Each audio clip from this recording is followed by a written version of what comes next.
Muy buenos días, señores estudiantes, ¿cómo están? Buenos días, doctora. Buenos días, doctora. Buenos días. Sí, bueno, hoy día vamos a terminar el último grupo que quedó de la exposición y vamos a explicar el tema, un tema que ustedes conocen, pero que de cualquier manera vamos a precisar algunas definiciones y algunos conceptos sobre violencia de género y todo lo que tiene que ver con género. Vamos a comenzar con ustedes para que terminen la exposición de las personas privadas de libertad y después proseguimos para indicarles teóricamente pues, el tema de hoy. Adelante, cuando quieran pueden comenzar el grupo. Ya voy a proyectar.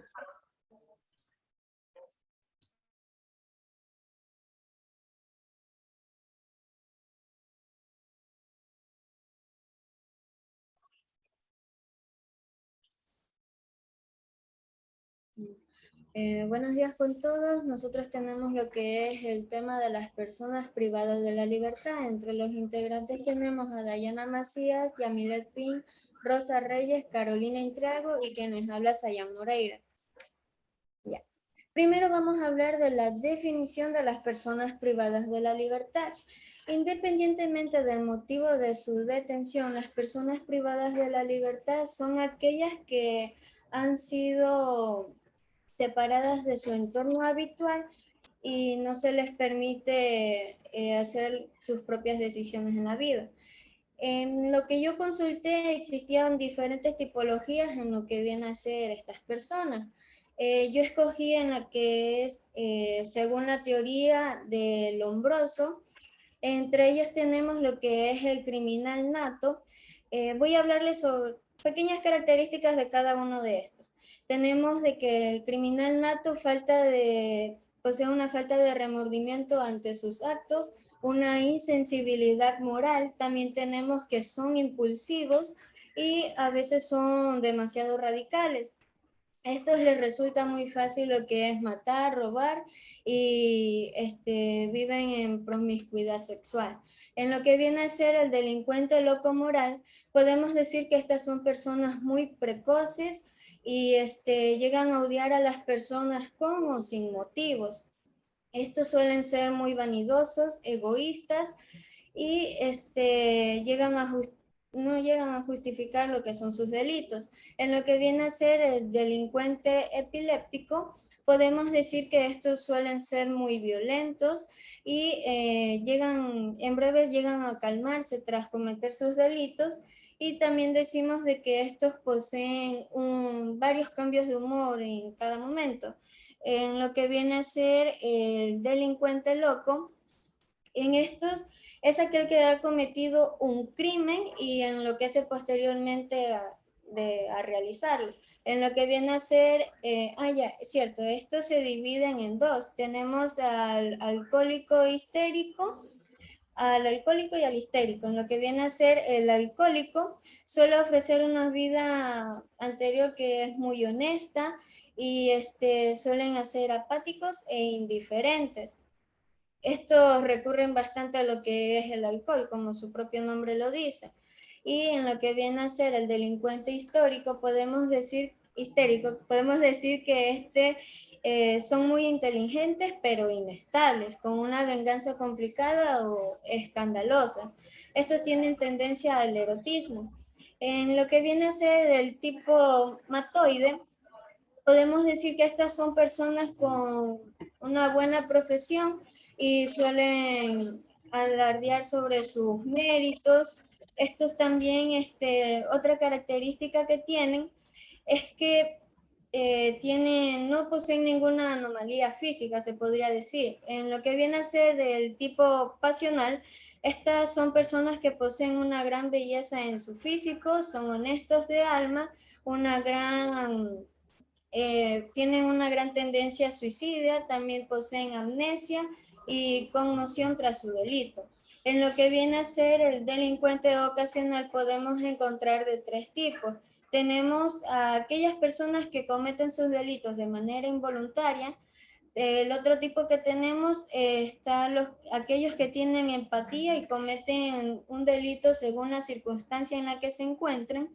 Y por último tenemos aquellos que no tuvieron una buena educación familiar o en lo que viene a ser lo escolar. Estos por lo general suelen ser delincuentes desde su infancia.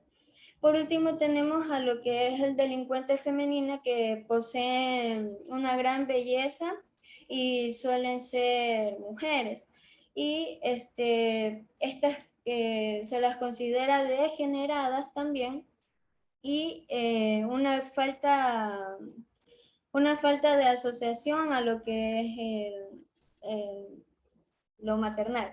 En lo que viene a ser las causas, podemos decir que encontramos la complejidad de los comportamientos delincuenciales. En esta se muestra bastante, como podemos ver, lo que es la indiferencia social a los problemas de otras personas y sobredimensionan lo que es el placer del poder y el dinero. En lo que viene a ser la inequidad social y el subdesarrollo, la desigualdad social está muy marcada, especialmente en Ecuador. En esta se encuentra un 10% que solo ostenta en lo que es la riqueza la riqueza nacional de lo que es Ecuador, y del 70% se encuentra en lo que es la pobreza, por lo que estas personas recurren en ocasiones a lo que es robar y cometer otros delitos. Otras razones por las que las personas pueden ser privadas de la libertad, tenemos de que la persona llegue a lesionar a otra, que cause, que revele lo que es un secreto que puede ocasionar algún tipo de difamación a la persona a la que le afecte, y también tenemos el engaño al comprador, el impedimento al derecho de la huelga. Otro tenemos lo que es la ruptura de sellos impuestos por la autoridad, y tenemos de que también puede ser privada de la libertad aquel empleador que no afilia a sus trabajadores. Otra de las causas puede ser por la explotación sexual, trata de personas, prostitución forzada, pornografía infantil, y por último tenemos al genocidio y a la persecución.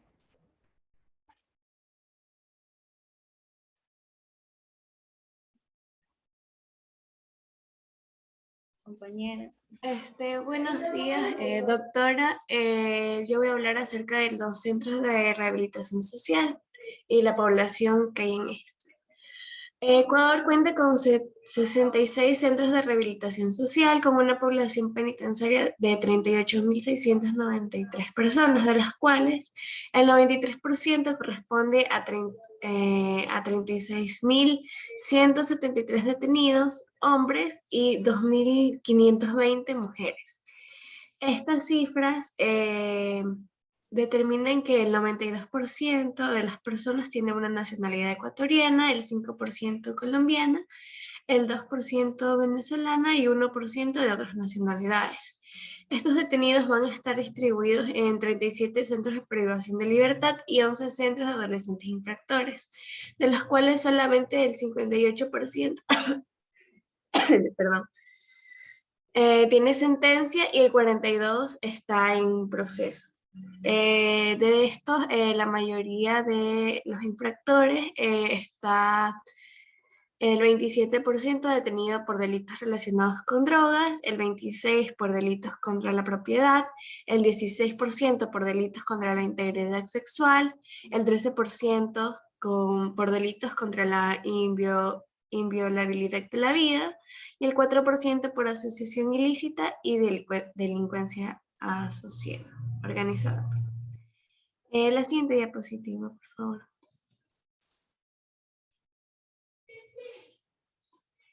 En Ecuador existen dos tipos de centros de rehabilitación social. Tenemos primero el Centro de Privación Provisional de Libertad, que es el en el que las personas privadas de la libertad van a permanecer en virtud de medida cautelar o de apremio.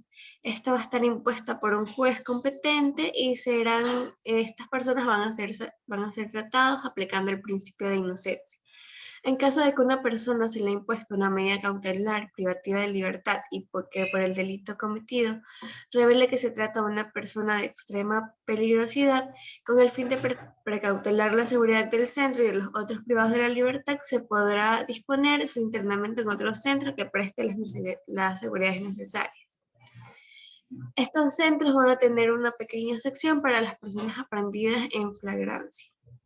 Vamos a tener los centros de rehabilitación social, que son los que permanecen las personas a quienes se les impone una pena mediante una sentencia condenatoria ejecutoriada. Vamos a tener que en el artículo 693 del Código Orgánico Interior Penal, dispone que las personas privadas de la libertad van a cumplir una pena privativa de libertad en uno de estos centros de privación de libertad autorizados y dispuestos por un organismo técnico según una decisión judicial. En el artículo 694 de este Código Orgánico Integral Penal va a señalar diferentes niveles de seguridad para la ubicación y tratamiento de estas personas privadas de libertad. Vamos a tener primero los de máxima seguridad, en los cuales se primará el aislamiento, la disciplina y la custodia. La distribución de los internos se efectuará en grupos no mayores de 20 personas y va a tener un tipo de tratamiento especial. Vamos a tener que la disciplina va a estar fundamentada en el aislamiento nocturno individual, con horarios fijos, descanso reglamentado y comunicación indirecta. Vamos a tener en la educación, mediante la alfabetización y escolaridad obligatoriamente reglamentadas y la educación física obligatoria.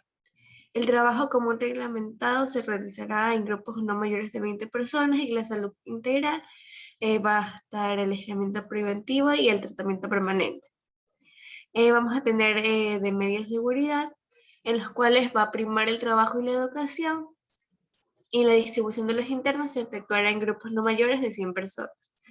El tratamiento de estos internos se va a realizar de la siguiente manera. En la disciplina va a estar basada también en el aislamiento nocturno por grupos homogéneos, con horarios, descansos y visitas reglamentadas. La educación por medio de la escolaridad obligatoria, opciones educativas, cultura física e instrucción en general. Va a ser el trabajo, va a ser obligatorio y reglamentado con capacitación laboral y la salud integral y el tratamiento permanente.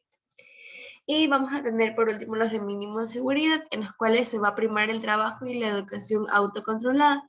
La distribución de estos internos se va a realizar en grupos homogéneos, no mayores de 10 personas. Y en este nivel se van a organizar y funcionarán las fases de prelibertad y libertad controlada, en cualquiera de sus formas. El tratamiento de estos internos se va a realizar de la siguiente manera. Vamos a tener la disciplina fundamentada en la convivencia, en grupos afines sin aislamiento, con horarios y descansos autoestablecidos y supervisados, salidas reglamentadas y evaluadas. La educación va a ser técnica, secundaria y superior, y van a tener cursos de especialización. El trabajo va a ser obligatorio y autorregulado con promoción laboral y capacitación. Y vamos a tener una salud integral y la evaluación en el nivel de adaptación individual, familiar y colectiva. La siguiente diapositiva, por favor. Vamos a tener el sistema penitenciario internacional. Vamos a tener que los derechos humanos de todas las personas que se van a encontrar detenidas o en un recinto penal van a provenir de los derechos humanos generales universales y se van a aplicar a todas las personas en todos los países. Y estos incluyen el derecho a la vida, a la seguridad de la persona, el derecho a no ser torturado o maltratado, a la salud, al respeto de la dignidad humana, a un juicio justo, a la no discriminación de ningún tipo, a no ser sometido a esclavitud, a la libertad de conciencia y pensamiento, a la libertad de culto, al respeto de la vida familiar y por último al desarrollo de la persona. Vamos a tener también diferentes estadísticas mundiales en las que tenemos que en América, Estados Unidos y El Salvador van a ocupar el primer y el segundo puesto en el ranking mundial de la mayor tasa de personas en prisión en el mundo. Este se va a establecer en una proporción de población tras las rejas por cada 100.000 habitantes. En Estados Unidos, los números van a indicar que a finales de 2016 habían 2.16 millones de personas en prisiones federales y locales, lo cual se va a traducir en una tasa de 655 presos por cada 100.000 habitantes. En segundo lugar vamos a tener El Salvador, el cual, a pesar de ser el país más pequeño de América Latina, tiene una población 50 veces menor a la de Estados Unidos. Habían 39.274 personas encarceladas, lo cual va a arrojar una tasa de 614 presos por cada 100.000 habitantes. Del otro lado del mundo, en Asia Central, vamos a tener a Turkmenistán, el cual pertenece al tercer lugar con una tasa de 583 presos por cada 100.000 habitantes. En sexto lugar vamos a tener a Cuba, que en el año 2012 habían 57.300 prisioneros, lo cual se va a traducir en una tasa de 510 presos por cada 100.000 habitantes. En Ecuador se va a presentar una tasa de población carcelaria de 224 personas por cada 100.000 habitantes. Gracias.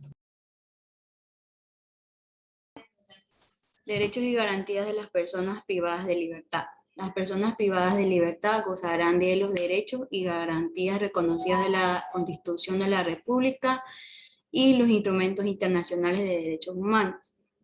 Integridad. La persona privada de libertad tiene derecho a la integridad física, moral y sexual. Se respetará su derecho durante los traslados, registros, requisas o alguna otra actividad. Estos tienen también libertad de expresión. La persona con la persona privada de libertad tiene derecho a recibir información, dar opiniones y difundirlas por cualquier medio de expresión que tenga el centro de rehabilitación. Las personas privadas de libertad también tienen lo que es la libertad a la conciencia y a la religión. Estas personas tienen derecho a que se respete su libertad de conciencia y religión y que se les facilite el ejercicio de la misma. También el trabajo, educación, cultura y recreación. Las personas privadas de libertad tienen el derecho de que se respete su vida privada, tanto como de ellos y de su familia. Protección, también tienen lo que es la protección de datos, de sus datos. En esta de aquí, ellos van a tener lo que incluye lo que es el acceso y el uso de su información. La persona privada de libertad también tiene derecho a lo que es el sufragio. Ellos también tienen derecho a lo que es lo que son las quejas y peticiones. Ellos también tienen derecho a lo que es la información. Las personas privadas de libertad en el momento de su ingreso a cualquier centro de rehabilitación social tienen derecho a informarle a su familia. Las personas privadas de libertad también tienen derecho a lo que es la salud.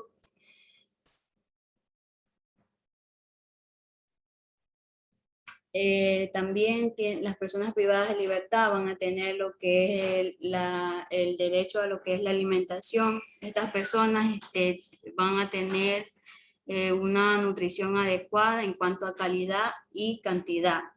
Esto también que se debe dar en lugares apropiados para su efecto. Las personas privadas de libertad también van a tener lo que es relaciones familiares y sociales. Ellos tienen derecho a mantener su vínculo familiar y social.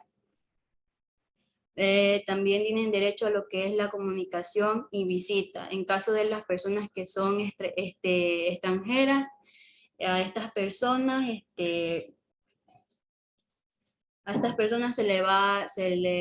se tiene un representado para que se pueda comunicar con familiares de su país. También lo que las personas privadas de libertad tienen la libertad inmediata. En cuanto se cumpla su condena, ellos deben salir inmediatamente. La siguiente diapositiva, por favor. En lo que es la legislación que en el Ecuador, la que protege a los privados de libertad, es el Código Integral Penal. Este es un conjunto sistematizado y organizado de normas jurídicas de carácter cognitivo. Es decir, que es comprendido es un compendio legislativo que establece delitos y penas. El Código Orgánico Integral Penal tiene una doble función, ya que les da los derechos a estas personas, pero también se los puede quitar.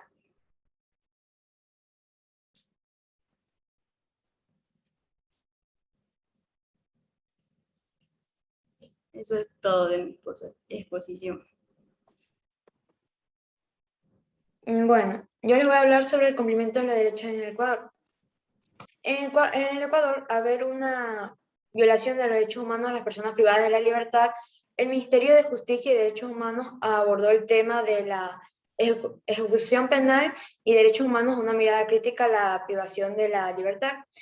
Está establecido condiciones básicas que permitan garantizar el derecho a la integridad personal de los internos, como son el contar con una celda que posee la superficie necesaria en relación con las personas que habiten en ella, poseer una ventilación e iluminación adecuada y que se prohíbe el hacinamiento, que esto se refiere a no acumular un número de personas en el mismo lugar. La segunda es de acceder a los servicios sanitarios higiénicos suficientes y de manera que proteja su intimidad y privacidad. También hicieron la condición de la prohibición del aislamiento como castigo disciplinario y salud preventiva para identificar señales de maltrato dentro de la prisión. Siguiente diapositiva.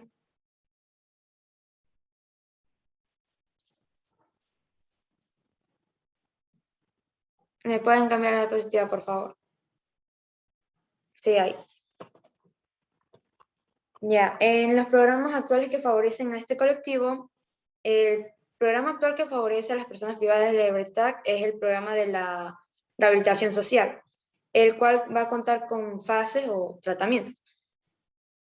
La rehabilitación social es como un proceso de orientación a la recuperación y fortalecimiento de aquellas facultades y habilidades que se han ido perdiendo o disminuyendo en una persona que está privada de la libertad, con el fin de que pueda volver a utilizarlos y que permita el ejercer libremente sus derechos y en este marco de libertad desarrolle sus capacidades con el fin de cumplir con las obligaciones y responsabilidades que le impone una vida dentro de la sociedad.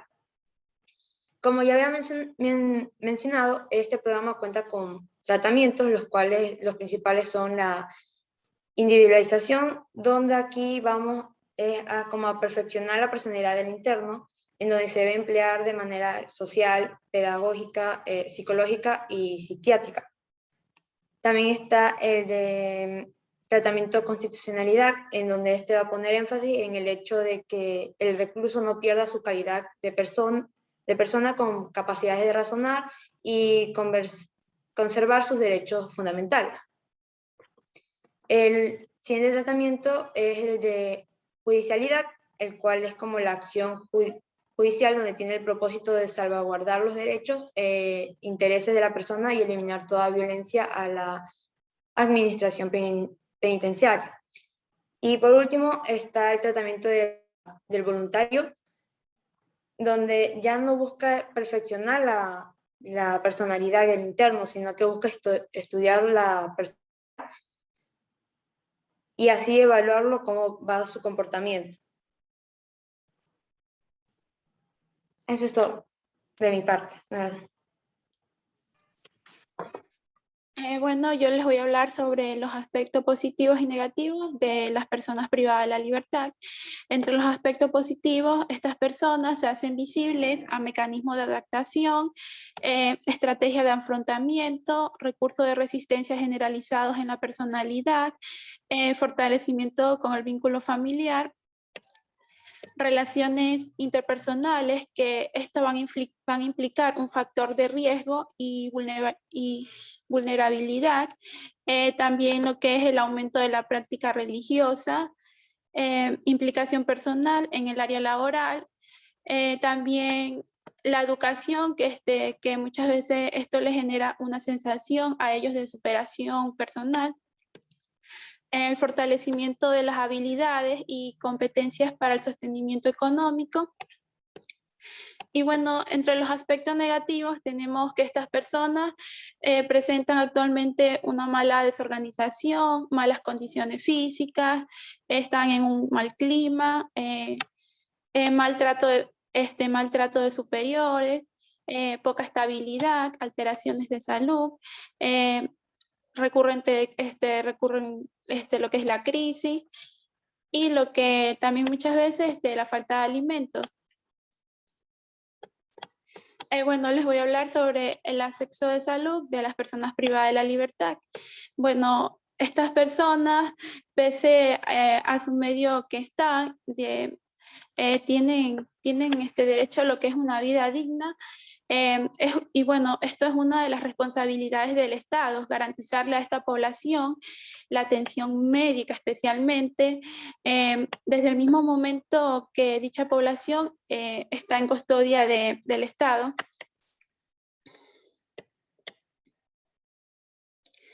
Sumando a lo anterior, existe una demandante situación, la cual de las personas privadas de la libertad, la cual es por la falta de continuidad en los tratamientos, la mala calidad en la atención que presentan, la pertinencia médica, la falta de detección de la temperatura. Y bueno, esto pasan a ser factores que agudizan a las malas condiciones de salud, especialmente a esta población. Y bueno, en los reclusos con algunas enfermedades físicas crónicas, actualmente no reciben una adecuada atención, mientras que están encarcelados. Y muchas veces esto incluye lo que son las enfermedades mentales, por lo cual necesitan mejoras tanto en el cuidado de la salud. Otro de los temas en analizar es en la población de los jóvenes encarcelados, la cual, como los adultos, estos jóvenes representan un problema en la atención médica. Por ejemplo, se ha evidenciado que los jóvenes encarcelados presentan una alta mortalidad, lo que es una alta mortalidad en comparación con la población en general, teniendo necesidades especialmente como son de salud, salud dental, salud mental.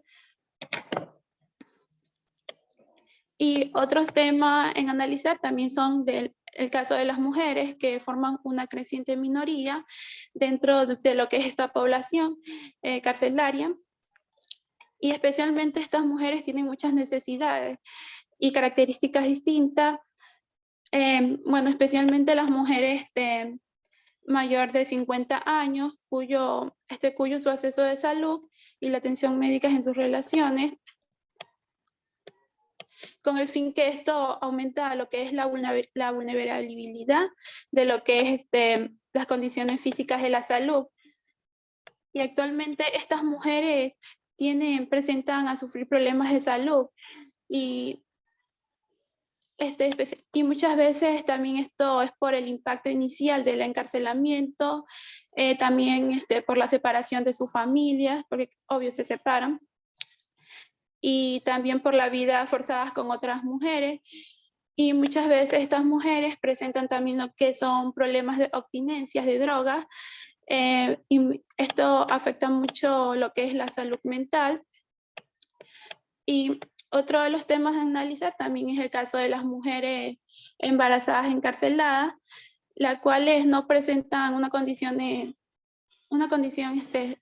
especialmente de mejoría, o sea, porque están en un lugar que no... Bueno, y estas mujeres requieren un proceso de adaptación a yo digo que a la privacidad de la libertad, relacionándose con el embarazo y la atención de su salud que proporciona en la cárcel, siendo necesario mejorar el acceso a la atención con los altos estándares para la salud de estas mujeres, el bienestar para así disminuir lo que es el riesgo de la madre y tanto como el desarrollo del feto. Siguiente diapositiva.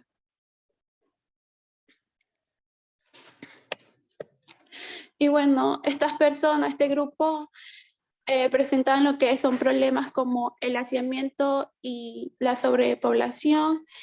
También lo que presentan son las deficientes condiciones de la reclusión, tanto físicas como relativas a la falta de la provisión de servicios básicos. También lo que son los altos índices de violencia carcelaria y la falta de control de las autoridades. El empleo de la tortura con fines de investigación de criminal, el uso excesivo de las fuerzas por parte de los cuerpos de seguridad en los centros penales, también lo que es el uso excesivo de la detención preventiva, lo cual repercute directamente en la sobrepoblación encarcelaria. También lo que es la ausencia de medidas efectivas para la protección de grupos vulnerables, también lo que es la falta de programas laborales y educativos y la ausencia transparente en los mecanismos de acceso a estos programas. También lo que es la corrupción y la falta de transparencia en la gestión penitenciaria. Gracias, eso es todo. Bueno, muchas gracias al grupo. Bueno, decirles que realmente pues la situación de las personas privadas de libertad en el Ecuador pues está sufriendo en este momento una crisis, hay una crisis en las cárceles del Ecuador. Ustedes saben que en febrero de este año pues hubieron 4 motines simultáneos en diferentes cárceles del país que provocó 80 muertes de privados de libertad. Entonces esto es consecuencia de la crisis que existe en las cárceles.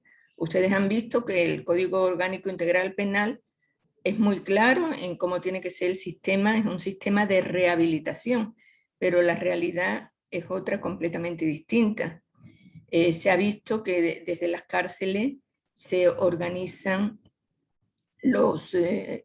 incluso actos delincuenciales fuera de las mismas, que existen entrada de armas, entrada de droga. O sea, el sistema está corrupto y está pésimamente organizado, y todo lo que tiene que ver con esa rehabilitación que debe hacerse a través de la educación y a través del trabajo, pues es incipiente. Entonces se necesita, pues, ojalá se haga con este gobierno un programa de reingeniería, o sea, hacer un nuevo programa carcelario que sea eficiente y que realmente ese 42% de detención preventiva que ustedes mismos decían, que hace que haya un hacinamiento en las cárceles, que eso no se dé, y que las cárceles, pues, construir una cárcel cuesta muchísimo dinero. Lo que hay que hacer es optimizar las que existen. Entonces, para eso hay que optimizar primero el sistema de justicia, para que no vayan a las cárceles personas que no están todavía con su sentencia, y después, pues, que haya una reingeniería de todo el sistema carcelario para que funcione de la mejor manera. Es un problema real, ellos son grupos vulnerables y realmente, pues, los que entran en la cárcel no se rehabilitan, sino que la cárcel puede ser una escuela de delincuencia. Entonces, nos tenemos que preocupar nosotros como sociedad, y de alguna manera ustedes, a lo mejor alguno de ustedes en algún momento de su vida profesional puede que esté en servicio de alguno de estos centros de rehabilitación. Conocer la realidad es muy importante. Bueno, señores, hemos terminado. Vamos a pasar página a lo que son grupos vulnerables. Yo creo que ya está bien analizado. Hemos visto toda la situación de la vulnerabilidad en el Ecuador, de las desigualdades, de la desconexión a veces con la sociedad de estos grupos, por ejemplo, esto que hemos visto en este momento, en esta exposición. Y quiere decir que nosotros, como ustedes, sobre todo como futuros médicos, pues estarán inmersos en estos, tendrán sus pacientes dentro de estos grupos vulnerables, y es importante que ustedes estén al día de esta situación. Muy bien.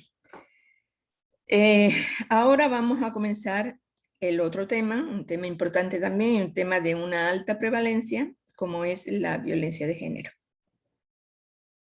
Vamos a compartir pantalla.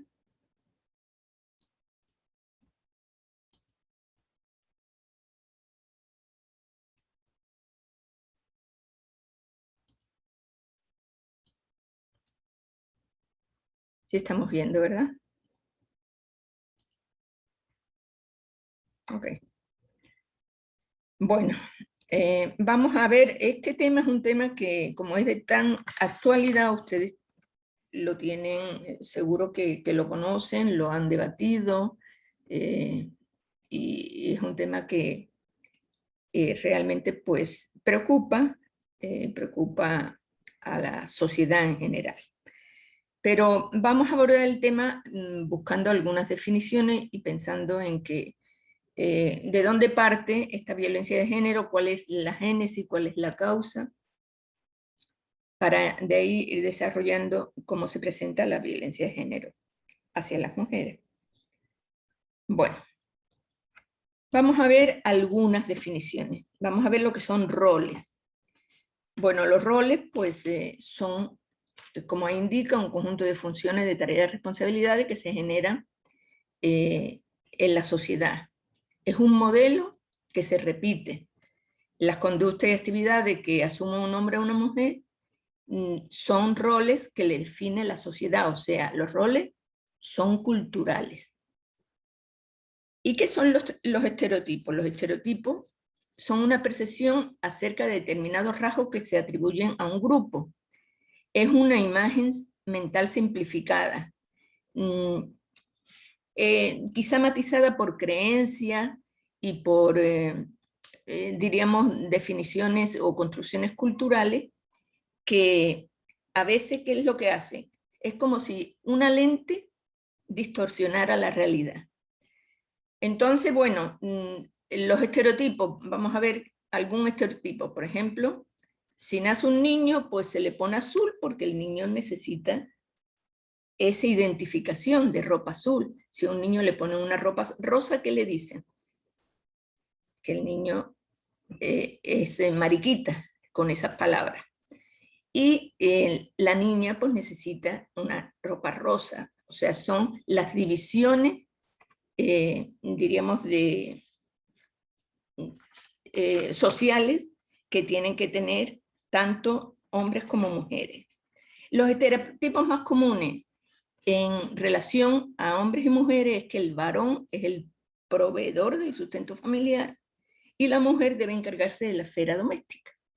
Eso es el estereotipo más común y todavía persiste, aunque los estereotipos, los roles y estereotipos van cambiando a través del tiempo, pero ese estereotipo del hombre proveedor y la mujer encargada de la esfera doméstica persiste. ¿Y qué es un prejuicio? Un prejuicio es sacar conclusiones de datos que no son contrastados, diríamos. Es una opinión preconcebida. Y también realmente pues se define por eso, o se construye culturalmente y no se analiza la información, sino simplemente se deduce sin someterla a análisis. Los prejuicios se heredan a través de nuestros hábitos, costumbres y forma de vida que tenemos en la sociedad. Por ejemplo, un prejuicio común, decir que todos los homosexuales son promiscuos. Eso es un prejuicio. decir que no, que un homosexual pues no puede tener una vida familiar sana, normal, como otra persona heterosexual, sino que todos son promiscuos. Eso es un ejemplo de un estereotipo, perdón, de un prejuicio. Hay muchísimos prejuicios en esta sociedad y vamos a definir por qué y vamos a ver por qué existen esos prejuicios. Bueno, otras definiciones que ustedes ya han visto y hemos visto incluso en las exposiciones, lo que es sexo y lo que es género. Sexo son características biológicas, naturales, entre hombres y mujeres, son las diferencias entre hombres y mujeres y en general relacionadas con la reproducción. Normalmente es inmutable, no varía con el paso del tiempo ni en diferentes contextos culturales. El género, pues en cambio, son características, valores y actitudes que se van aprendiendo y que la sociedad enseña qué es lo propio de la mujer y qué es lo propio del hombre. Y estas construcciones culturales varían en la historia, o sea, evolucionan, sufren cambios. Pero estas construcciones culturales de género son las que provocan y normalmente trae como consecuencia la desigualdad social. El género se va aprendiendo y desde pequeños nos van diciendo cómo debemos ser los hombres, cómo debemos ser las mujeres. En definitiva, el sexo es morfológico y fisiológico, la fisiología del hombre y la mujer, que son diferentes, diferencias corporales, sobre todo tienen que ver con la reproducción sexual, se nace con ello, no cambia a no ser que se haga conscientemente y por elección alguna cirugía para cambio de sexo, pero normalmente pues no cambia. El género, en cambio, pues son las identidades masculina y femenina, son los roles, las relaciones, las responsabilidades, y también ahí vienen los estereotipos y también vienen los prejuicios, y son socioculturales, o sea, el género se va aprendiendo, y el género produce una valoración no equitativa, o sea, produce desigualdad. Y el género, pues sí, se puede cambiar y se cambia de hecho a través de... los roles de género se cambian a través del tiempo y a través de la historia. Antes, en el siglo XIX, pues el que hubiera tantas mujeres en una facultad de medicina era imposible concebirlo. En cambio ahora, pues quizás haya más mujeres que hombres en la facultad de medicina. El concepto de género se afinca en los años 70 y fue propuesto por la antropóloga norteamericana feminista Gayle Rubin en el 76, quien recurrió a esta categoría para explicar cómo la sociedad construye la subordinación de las mujeres y cómo las diferencias sexuales se van traduciendo en desigualdades reales y creando relaciones de poder asimétricas entre hombres y mujeres, donde la dominación masculina es el resultado de procesos de socialización y de construcciones sociales y culturales de las identidades de género. Bueno, esto fue básicamente en los años 70, pues en una de las olas del feminismo, esta antropóloga pues empezó a buscar las causas de estos roles de género que provocan desigualdades, y ya pudo decir que se traduce en relaciones de poder asimétricas entre hombres y mujeres, que eso es lo que traduce la realidad y lo que provoca después la violencia de género. Bueno, ¿y esto de dónde nace? Porque dice que es un proceso construido históricamente. Pues nace del patriarcado. Y bueno, ¿y qué sería para ustedes el patriarcado? A ver, alguien que me diga qué es el patriarcado. Esto es un conversatorio. Si ustedes quieren decir alguna cosa, sí sería bueno que lo puedan expresar, porque esto es un poco ponernos al día de algunas ideas que tienen que ver con el género en general.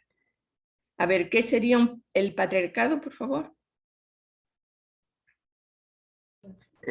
Patriarcado sería el predominio o la autoridad que imponen un hombre, que imponen los hombres en un grupo social. Ya. Es válida la definición y podemos decirlo que es la manifestación e institucionalización del dominio masculino sobre las mujeres y niñas en la familia y en extensión esa dominación sobre la mujer está en toda la sociedad en general. Esto significa que el hombre tiene el poder en todas las instituciones patriarcales sociales y que a las mujeres se les niega este poder. Bueno, eso ha cambiado a lo largo del tiempo y esto no implica que las mujeres no tengan ningún poder ni que estén desprovistas de todo tipo de derechos, sino que eso hace tantos siglos que se impuso, que ha sido como algo que ha ido evolucionando históricamente y que ha permanecido. Y las mujeres, a fuerza de lucha por sus derechos, pues ha podido tener algunas victorias en esa situación. El patriarcado aparece a través de la historia en formas y modos variados y se va adaptando. Esta es otra feminista, Gerda Lerner, que nos dice este concepto. De ahí nace la raíz de esas desigualdades de género que existen. ¿Y cómo se manifiesta esto? Se manifiesta, por ejemplo, ustedes pueden ver en la sociedad, pues, y a lo largo de la historia ustedes pueden ver la invisibilidad que ha habido en las mujeres. En mujeres políticas ha habido muy pocas, seguramente que ha habido más, pero el hombre siempre ha prevalecido. Mujeres, por ejemplo, jefas de Estado, en general, pues son, ahora hay un poco más, pero en la historia ha habido muy pocas mujeres. En las artes, poquísimas, a veces las mujeres tenían que ponerse nombres de hombre para poder vender sus obras de pintura, de escultura o de literatura, porque realmente estaban negadas en esa sociedad, en ese mundo de hombres. Mujeres investigadoras, mujeres científicas, han sido muchísimas, pero todas han sido opacadas por las figuras de los hombres. Solo destacan algunas de ellas, Marie Curie, o algunas que han sido excepcionales y que prácticamente pues, no han podido opacarla ningún varón, ¿no? Pero realmente pues son excepcionales. Y si ustedes ven toda la historia y toda la historia humana, pues así ha sido, y eso es producto del patriarcado. Pero vayámonos al principio, vayámonos un poco a cómo nace este patriarcado. Y vayámonos, ustedes van a irse a lo que era, cuando ustedes estudiaban, lo que era la prehistoria. ¿Qué pasaba en el Paleolítico y qué pasó en el Neolítico? A ver, en el Paleolítico, no sé si se acuerdan ustedes qué pasaba ahí. El hombre predominaba sobre la mujer y siempre tenía control sobre ella y la mujer se dejaba... A ver, en el Paleolítico, ¿cómo era la sociedad? La sociedad era de cazadores-recolectores. En el Paleolítico la sociedad era de cazadores-recolectores. Los hombres cazaban, las mujeres recolectaban, eran nómadas, vivían de un sitio para otro. ¿Y ahí qué pasaba? Ahí ¿había familia o no había familia? Había la familia formada por la mujer y los hijos, porque la mujer sabía quién era su hijo, pero el hijo sabía quién era la madre, pero no sabía quién era el padre, y la mujer ni siquiera, a veces la mujer sabía quién era el padre, porque había promiscuidad sexual. Entonces, la familia estaba formada por la mujer y los hijos. Y además, ¿qué pasaba ahí? ¿Qué pasaba en el Paleolítico? Bueno, todo esto es, diríamos, no hay evidencia científica porque hay algunas evidencias, pero muchos estudios de los antropólogos pues, dicen que pudo ser así, aunque no tenemos evidencia científica. Es una teoría.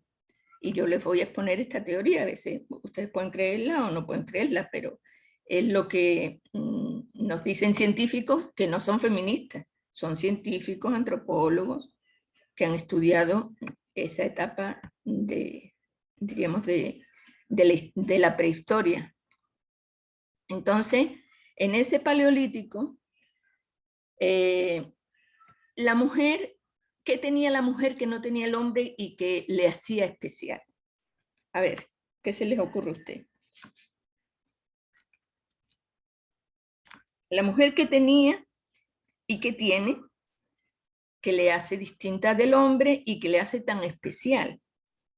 La capacidad de dar la vida.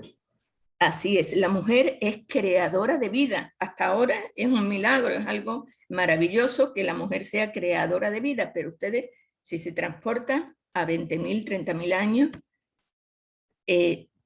esa mujer que era creadora de vida, que están, incluso hay algunas estatuillas de mujeres embarazadas, de Venus, que son dadoras de vida, que representan a esa diosa dadora de vida, porque eso para los hombres primitivos pues era un misterio también. Mujer dadora de vida, era algo especial. Entonces parece que ahí no había patriarcado, ahí lo que había era matriarcado. Era las madres con los hijos, la mujer como algo muy especial, como algo que tenía algo mágico, que era capaz de dar la vida, y que como recolectora ella fue haciendo por ensayo-error, buscando las semillas también que les diera la vida a ellos, ¿no? Y bueno, ¿qué dicen muchos antropólogos, muchos etnólogos que dicen que la mujer fue la que descubrió la agricultura, porque la mujer era la recolectora y hacía ensayos, ciertos ensayos con ciertas semillas, o simplemente observaba. Y ustedes saben que en el ser humano, pues, la observación es lo que ha hecho aumentar y desarrollar la ciencia.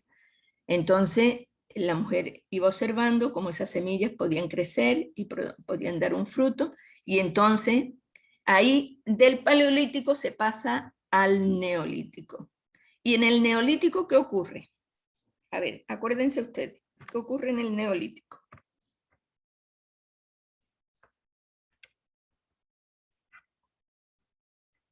¿No se acuerdan? Bueno, en el neolítico se descubre la agricultura y ya esas tribus, esas hordas, ya no tienen que estar, diríamos, a la deriva, o sea, haciendo distintos recorridos para buscar alimentos, sino que ya se asientan en un sitio. Y en el momento que se asientan en un sitio, empiezan a cambiar los roles, porque, bueno, la mujer sigue siendo la que experimenta con la agricultura en un territorio. Ahí es la primera vez que aparece el concepto de propiedad, porque antes, cuando eran personas que estaban en distintos sitios, pues no tenían propiedad de nada, todo era suyo.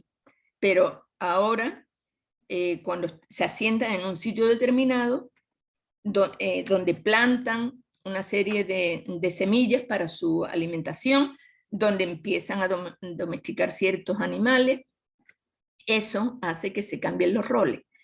Y el hombre adquiere un rol distinto, el rol de protector y de cuidador de esa, diríamos, de ese clan o de esa familia ampliada, que porque si ya tenían una propiedad, si tenían ya animales o tenían alimentos, pues podían ser atacados por otros grupos. Entonces, ahí cambia estrictamente el rol del hombre y parece, y eso dicen los investigadores, que ahí es cuando empieza lo que se llama el patriarcado, porque el hombre defiende a la familia, defiende el clan, ya aparecen lo que llaman los militares, las personas que ya empiezan a defender, pero estratégicamente, o sea, ya tienen que entrenarse para poder defender. Ahí se crean las ciudades, etcétera. O sea, el neolítico es una evolución rápida de lo que es el desarrollo del ser humano, y eso lleva consigo esta serie de roles que van diferenciando sustancialmente a la mujer del hombre. La mujer se queda en la esfera de lo doméstico, en la esfera de, bueno, puede ser incluso de su chacra, de su terreno donde hace su cultivo, y el hombre ya sale a defender el clan o el pueblo de los que les pueden atacar. Entonces, ese es el nacimiento del patriarcado. Y miren ustedes que de ahí hasta ahora, pues, han pasado miles de años donde se ha ido afianzando ese dominio del hombre hacia la familia y ese dominio del hombre hacia toda la sociedad. No sé si tienen algún comentario sobre esto, o les parece acertado, les parece que no viene a cuento, les parece que no es lo adecuado. Esto, bueno, ustedes podrán consultar en internet el origen del patriarcado y podrán ver pues que prácticamente pues se remonta a épocas del inicio de la sociedad humana, ¿no? Es decir, desde el neolítico. Bueno, en el patriarcado de esta manera los hombres tienen una serie de privilegios que las mujeres difícilmente tenemos. Mejores salarios, mayores oportunidades de trabajo, mayor poder de decisión en la casa, más seguridad personal, son algunos de ellos. Esto va creando entre uno y otro género una relación de desigualdad, que no es porque los hombres sean malos o porque nosotros seamos tontas y nos dejemos, sino simplemente esta diferencia entre los géneros y las relaciones que se establecen entre ellos es el resultado de cómo se ha ido organizando la sociedad desde hace miles de años. Entonces, podemos decir, y ahora mismo en el planeta Tierra, prácticamente en todas las sociedades, en todos los continentes del planeta Tierra, sigue prevaleciendo el patriarcado. No hay una cultura donde haya matriarcado, ¿sí? Entonces, en esta forma de organización de la sociedad ha permitido que los hombres hayan dominado y oprimido a las mujeres. Y bueno, hasta aquí podríamos decir que este es un poco el origen de esas desigualdades de género, ¿verdad? Pero ahora vamos a ir un poco más allá, vamos a definir lo que es el machismo. A ver, ¿alguno de ustedes me puede decir lo que es el machismo?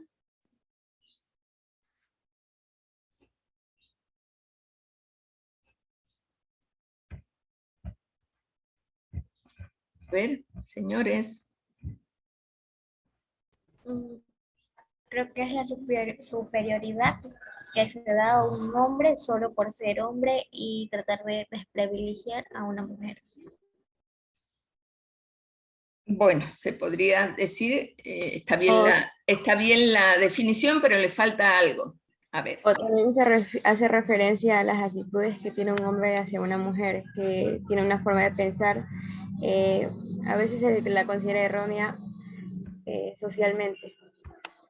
A ver, entonces, ¿qué quiere decir? Que el machismo es una actitud y es un comportamiento, ¿verdad? Entonces, podríamos definir el machismo como a todas las actitudes y comportamientos relacionados a la idea de que el hombre es superior a la mujer por el simple hecho de ser hombre. O sea, es una actitud y es un comportamiento. Y es una relación desigual de poder en la que el hombre siempre quiere llevar el control. Ahí está el quid de la cuestión. Esa actitud y ese comportamiento implica que el hombre considera desigual por debajo a la mujer, el hombre se coloca más arriba y quiere llevar el control. Entonces, ese machismo es el que lleva a la discriminación y a la violencia.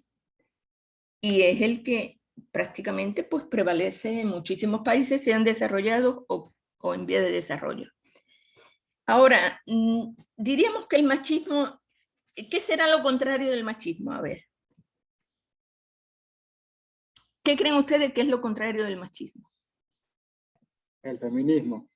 No, a ver, alguien que diga por qué el feminismo no es lo contrario del machismo. Porque el feminismo busca hacer que la mujer, o sea, que se hagan válidos los derechos de la mujer sobre los que el hombre está pisoteando, muchas consideran así. Ok, o sea, el machismo es una actitud y un comportamiento, en cambio el feminismo es una manera de pensar, es una ideología, es algo por lo que luchan las mujeres, ¿sí? Entonces, podríamos decir, por decir algo, que el machismo, o sea, lo contrario en relación al género, lo contrario del machismo sería, podríamos decir, el embrismo, por decir algo. Podríamos decir el embrismo, ¿qué querría decir? Que la mujer, las actitudes y comportamiento de la mujer que se creen superiores a los hombres y que quieren llevar el control. Y miren ustedes, ¿existirá el embrismo o no existirá? Claro que existe. Existen mujeres que quieren llevar el control a los hombres. Pero, ¿qué ocurre en relación al machismo y al embrismo que le hemos puesto ese nombre? Que el machismo es estadísticamente la actitud y el comportamiento más usual. ¿Por qué? Porque venimos de un patriarcado, venimos de una historia que dice que el hombre es superior. Y históricamente así se le han criado generaciones y generaciones de hombres diciendo, no, usted es el hombre, usted no puede lavar los platos, eso es su hermana, tiene que lavar los platos, usted váyase a jugar ahí a la cancha. Esa es la manera habitual en que se le ha educado al hombre. Entonces el hombre tiene unos privilegios que la mujer no tiene. Entonces, producto de ese patriarcado. Entonces, pero existe en las sociedades, sobre todo en las sociedades muy desarrolladas, ya ocurre lo contrario, ocurre que las mujeres ya tienen tanto poder, o sea, hay ya tanta igualdad que quieren llevar el control del hombre, o sea, caen también en el otro extremo, porque en una relación equitativa, que sería lo ideal, que las decisiones en una pareja se tomaran conjuntamente, que no hubiera una balanza que uno está arriba y otro está abajo, sino que hubiera una balanza equilibrada donde los dos tuvieran el poder de decisión. Y eso es lo que se busca en una pareja, ¿no? Es lo ideal. Pero existe ese embrismo, o lo que le llaman ustedes, no sé si le llaman ustedes feminazi, algo así, ¿verdad? ¿Alguien que me conteste? O no sé si yo estoy equivocándome. Creo que se les denominaba así porque por la sed de poder, más allá de por su ideología, eran extremistas. Ajá. Entonces, bueno, lo que hay que diferenciar muy bien es el machismo como actitud y comportamiento y el feminismo como una ideología. Claro que en una ideología siempre hay extremos. Dentro del feminismo habrá las feministas que son radicales, pero normalmente en el feminismo hay muchos hombres feministas, muchos hombres que quieren la igualdad de las mujeres y muchos hombres que han luchado por la igualdad de las mujeres. O sea, no es que el feminismo tenga que estar solo ahí en el feminismo mujeres, no. El feminismo es una ideología que está compuesta por hombres, por mujeres, que luchan por la igualdad de derechos. ¿Ok? Bueno, y dentro de los extremos, algunos extremos del machismo, ¿cuál serían? Pues sería el sexismo, que es la creencia fundamentada en una serie de mitos en que el hombre es superior, el hombre incluso tiene el cerebro más grande, o sea, tiene más neuronas y piensa más que la mujer, por decir algo. Por supuesto que es mucho más fuerte, bueno, es más fuerte morfológicamente, fisiológicamente, pero eso no quiere decir nada. Ese es el sexismo, ya es como el machismo superlativo. El androcentrismo es ver todo, ¿se acuerdan ustedes de lo que era el etnocentrismo? Es ver todo desde su propia cultura. Entonces el androcentrismo es ver el mundo desde lo masculino, tomando al varón como un modelo, un parámetro de lo que tiene que ser el ser humano. ¿Y qué es la misoginia? La misoginia es un odio y un desprecio hacia todo lo femenino. Vale lo masculino, lo femenino no vale. Femenino es inferior. Es ya un odio o desprecio. Y como veíamos, el feminismo es un movimiento social y político, también una teoría que parte de la toma de conciencia de que las mujeres como colectivo humano, oprimidos, explotados, tienen que luchar por sus derechos. Ese sería lo que se llama el feminismo. Y ha habido algunas olas, primera, segunda, tercera, cuarta ola. Empezó desde la Revolución Francesa, cuando se proclamaron los derechos del hombre, ahí solo se hablaba del hombre, y los derechos de las mujeres, ahí se habló de libertad, igualdad y fraternidad, pero todavía se seguía oprimiendo a las mujeres. Fueron conquistas de los derechos humanos, pero fueron también opresión, y se siguió oprimiendo a la mujer. En la Revolución Francesa, esa fue la primera ola con Olimpia de Gouges, que ella proclamó los derechos de las mujeres en ese tiempo. Después vino el sufragio femenino, otra ola, a finales del siglo XIX, principio del siglo XX, en que las mujeres estaban luchando por la conquista por el voto. Después vino, después de los años 60, pues la liberación femenina, la planificación familiar, el divorcio, el aborto. Entonces ahí llegó una serie de movimientos para la liberación femenina. Bueno, y eso ha seguido creciendo, buscando más derechos, buscando derechos laborales, derechos educativos, derechos políticos. Miren ustedes que la Constitución del Ecuador, bueno, ahora sí es paritaria. Ahora cuando hay elecciones, pues se pueden elegir los mismos asambleístas, hombres que mujeres, pero en la Constitución anterior, pues era el 35%, que ya fue una gran, diríamos, una gran victoria de las mujeres, que se pudiera tener mujeres diputadas, el 35% de las mujeres, de los diputados pudieran ser mujeres. Entonces, ha sido una lucha progresiva por los derechos de las mujeres. Bueno, hasta aquí son todos estos conceptos de género, patriarcado, feminismo, machismo, que un poco nos ponen en contexto con lo que tiene que ver la violencia. No sé si alguien quiere decir algo, creo que alguna persona...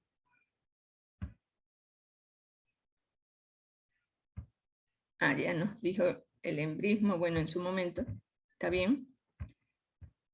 Bueno, ¿alguien quiere decir algo hasta aquí? Bueno, entonces vamos a pasar a lo que es la violencia.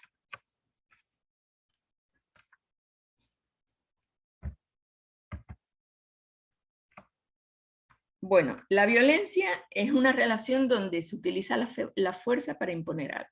Eso es violencia. Yo quiero alguna cosa y utilizo la fuerza para conseguirla. Esa violencia se puede expresar en distintos ámbitos, en lo social, en lo político, en lo económico y en lo familiar. Y se presenta como la negación de algunos derechos humanos, entonces también es una amenaza, un riesgo o una destrucción de las condiciones esenciales de la vida, o también puede llegar hasta la destrucción de la vida misma. Eso puede provocar la violencia. Vamos a ver un poco cómo estábamos en América y después en Ecuador.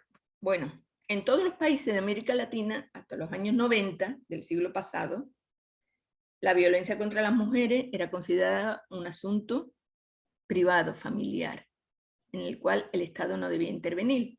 Había una pelea entre cónyuges, no, aquí no se mete nadie, ellos tienen que arreglarse.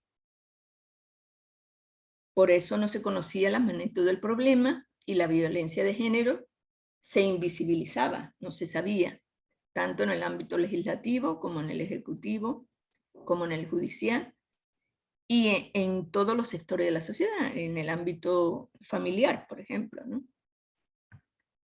Bueno, en 1981, en el primer encuentro feminista latinoamericano del Caribe en Bogotá, se declara el día 25 de noviembre como el Día de la No Violencia contra las Mujeres, en homenaje a las hermanas Mirabal, que fueron 3 hermanas activistas sociales por los derechos humanos, que fueron asesinadas por un dictador de la República Dominicana, Leonidas Trujillo.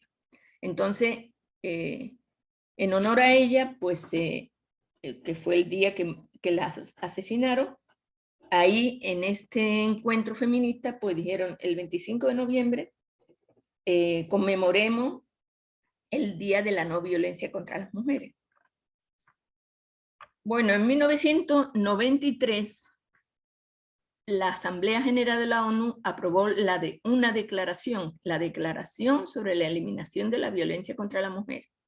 Eso fue una declaración, no es una convención, un pacto, un tratado. Ya hemos visto la diferencia que hay entre eso. Fue una declaración, pero ahí ya establecía claramente y decía que la violencia contra la mujer constituye una manifestación de las relaciones de poder históricamente desiguales entre el hombre y la mujer, que han conducido a la dominación de la mujer, la discriminación en su contra e impedido el adelanto pleno de ella, ¿no? Y que la violencia es uno de los mecanismos por los que se fuerza a la mujer a una situación de subordinación respecto al hombre. Entonces, esto ya lo declaró la Asamblea General de la ONU en esta declaración sobre la eliminación de la violencia contra la mujer.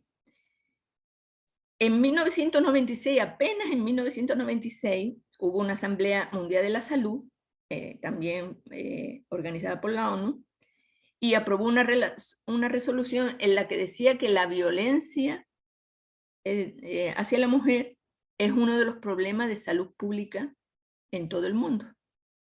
Entonces apenas ahí dijo que era público, un problema de salud pública. Y una resolución en 1999, ahí como ratificó ese encuentro, el primer encuentro feminista en Bogotá, ratificó la declaración que el 25 de noviembre sea el Día Internacional de la No Violencia hacia las Mujeres. Eso pasó diríamos, en todo el ámbito de América. ¿Y qué pasaba en el Ecuador? Bueno, en el Ecuador, en los años 80 del siglo pasado, empezaron a surgir distintos grupos de mujeres, organizaciones de mujeres que querían demandar una serie de derechos porque se sentían oprimidas en distintas instancias. Eran mujeres campesinas, mujeres indígenas, mujeres afrodescendientes, trabajadoras urbanas, mujeres de distintos ámbitos, tanto rurales como urbanos, que empezaron a agruparse para pedir sus derechos. Ustedes saben que hay 2 convenciones que son muy importantes para el adelanto de los derechos de las mujeres. Una es la CEDAW, que es la Convención sobre la Eliminación de toda discriminación contra la mujer, que la ratificó el Ecuador en 1981 y empezó a crear organismos que promuevan la igualdad entre hombres y mujeres.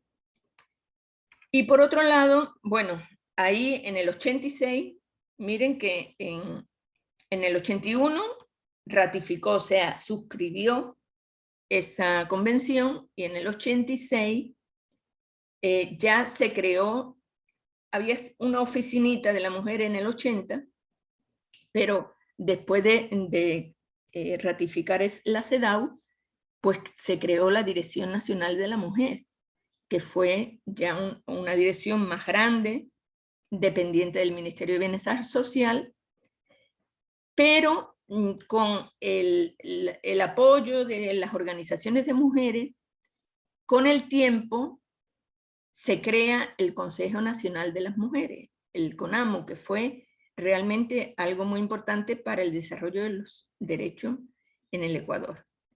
En 1997 se crea, mediante decreto ejecutivo, el Consejo Nacional de las Mujeres, que gozaba de autonomía funcional y financiera, y que era un organismo público de alto nivel, adscrito a la Presidencia de la República, o sea que no dependía de ningún ministerio, sino que tenía su propio presupuesto, y que era el encargado de las políticas públicas para la igualdad entre mujeres y hombres. Y ahí, en este CONAMU, pues, por ejemplo, todas las organizaciones de mujeres podían tener su vida jurídica si se inscribían en el CONAMU. Y esto dio un florecimiento a muchísimas organizaciones de mujeres, mujeres urbanas, mujeres campesinas.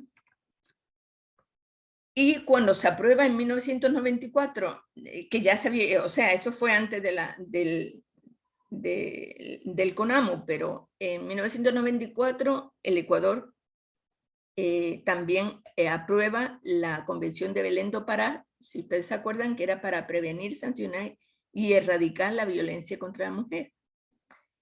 Eso hizo que en 1995 ya el Ecuador, como había suscrito esa convención, tuviera que crear una ley que fue la ley de la no violencia contra la mujer, la ley 103, que después desapareció, que garantizó la protección de la mujer y la aplicación de denuncias y medidas de protección relacionadas con la violencia.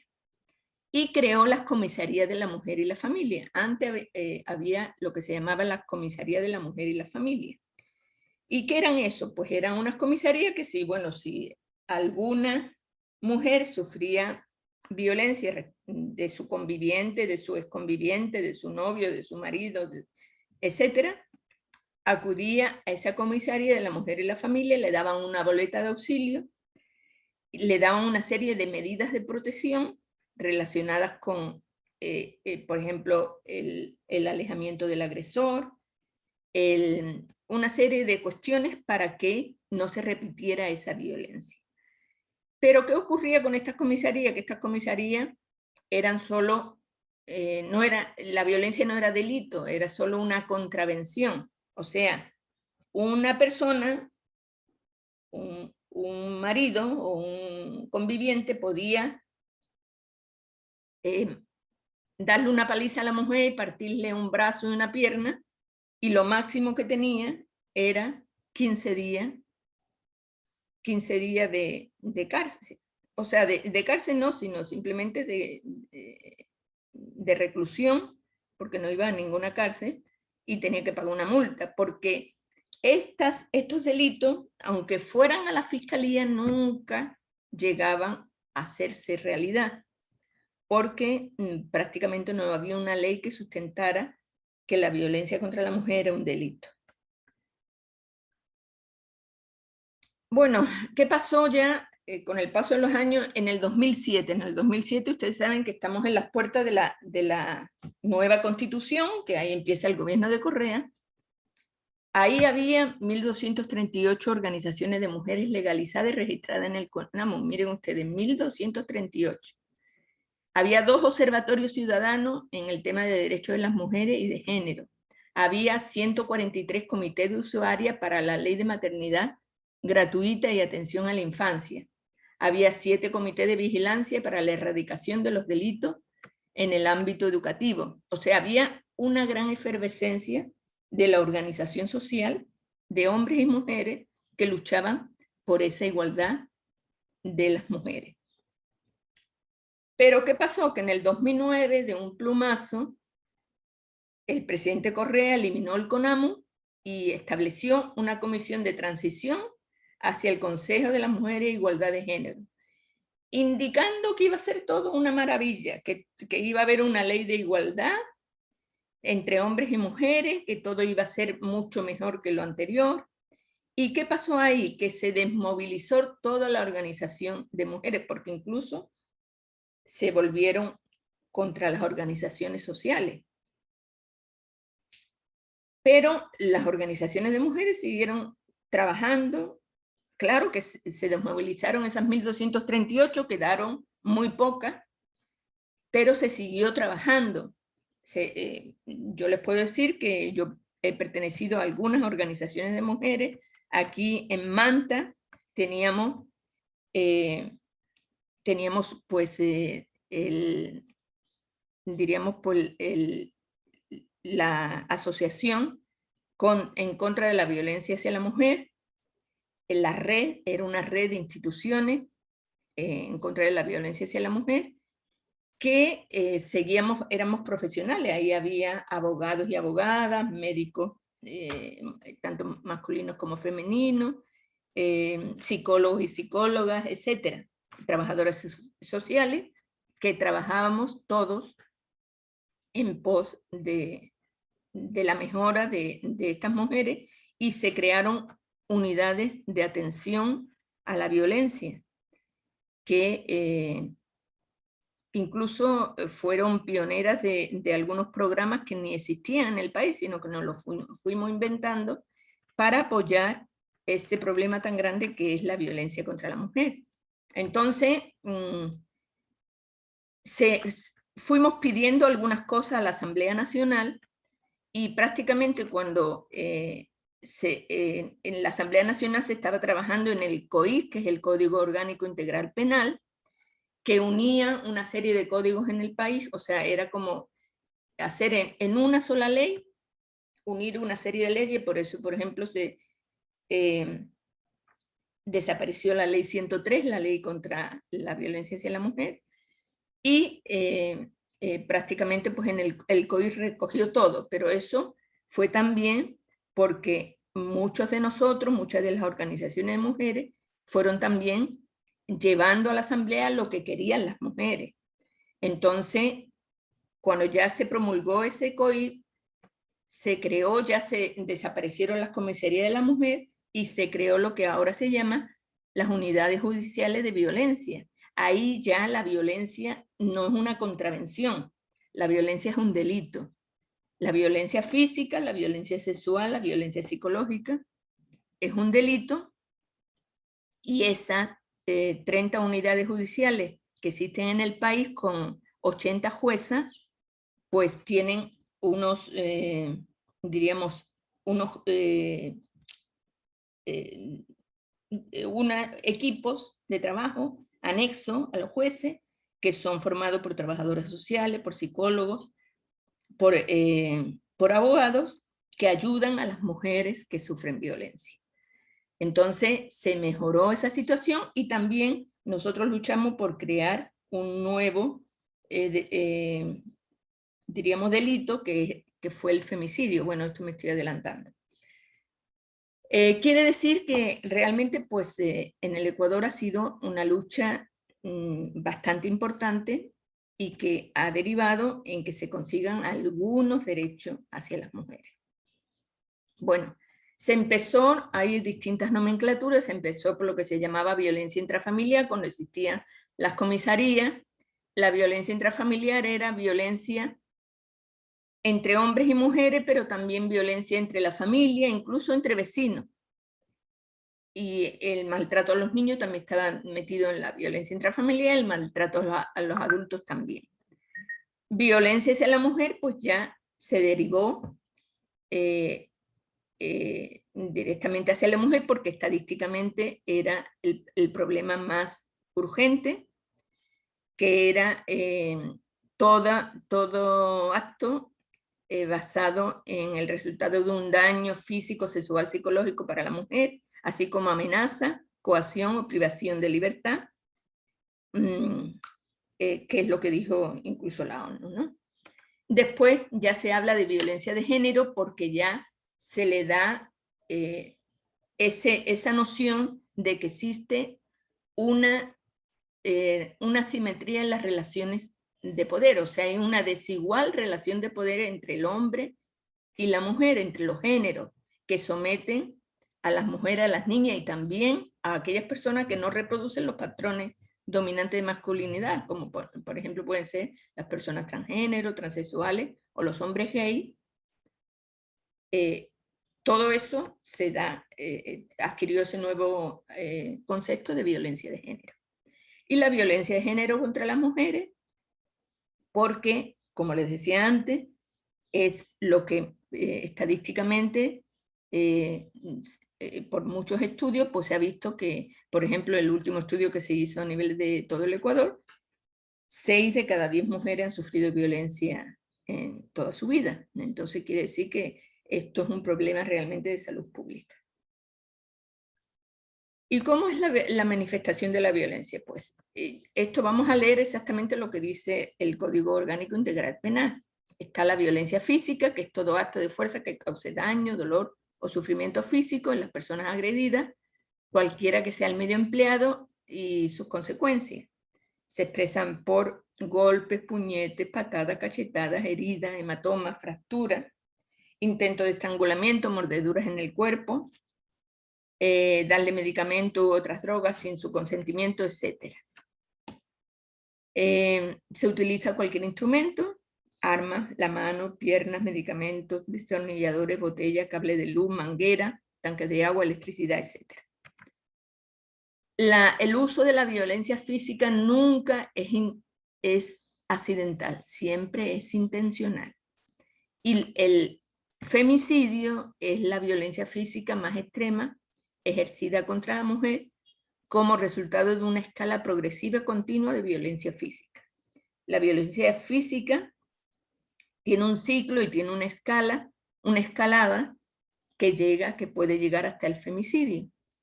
Entonces el COI, en el artículo 141, recoge que la persona que como resultado de relaciones de poder manifestadas en cualquier tipo de violencia dé muerte a una mujer por el hecho de serlo o por su condición de género, será sancionada con pena privativa de libertad de 22 a 26 años. Entonces aquí ya indica la relación de poder desigual, ¿no? ¿Qué es la violencia psicológica? Es toda acción o omisión que cause daño, dolor, perturbación emocional, alteración psicológica o disminución de la autoestima de la mujer o familiar agredido.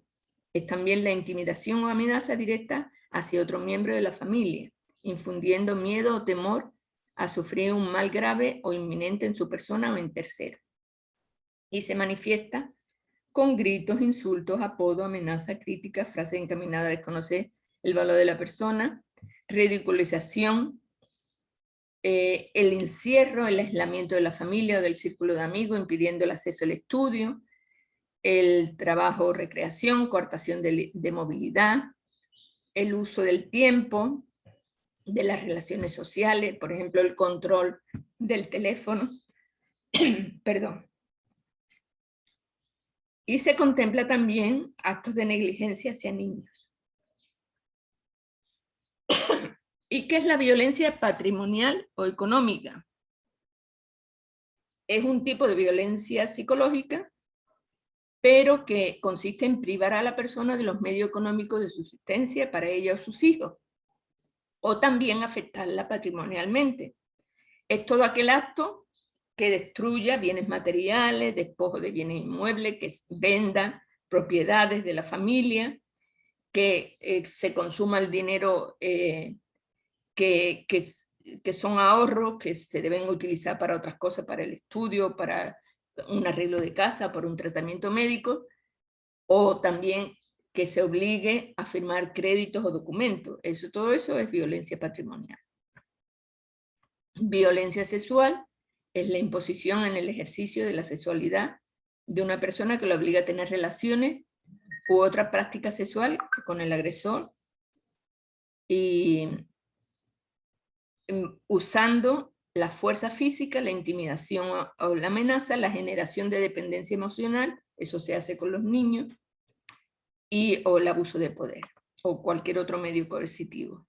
Entonces, el COI señala en el artículo 160 lo que es el abuso sexual. La persona que en contra de la voluntad de otra ejecute sobre ella o la obliga a ejecutar sobre sí misma o otra persona un acto de naturaleza sexual sin que exista penetración o acceso carnal. Eso es abuso sexual.